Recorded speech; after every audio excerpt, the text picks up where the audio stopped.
السلام علیکم زما خوږو دوستانو ملګرو قدرمنو زه تاسو ته سلامونه احترامات وړاندې کوم او د دې نه پسو زه هم شاعري تاسو ته چې دی نو پیش کوم هم کلیوال رنګونه هم د ژوند حقیقت تاسو ته وړاندې کوم هم د ژوند تفسیر تاسو ته وړاندې کوم نو مینوالو زمونږ دا چې کلیوال ژوند دی په دې کې ذمہداري ده دې کې چې دی نو ګاڼۍ او مثال طور غني شو ګاڼۍ څنګه ګرځي او پانځونه څنګه سپینېږي پینې څنګه سپینېږي غني څنګه وړلی کېږي دا ټول زه تاسو ته ښیم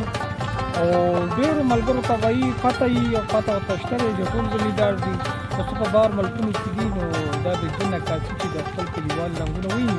نو هغوی به ډېر زیات خوشحاله شي نو راځئ چې تاسو ته نن د ګاڼۍ دا پروګرام تاسو ته وړاندې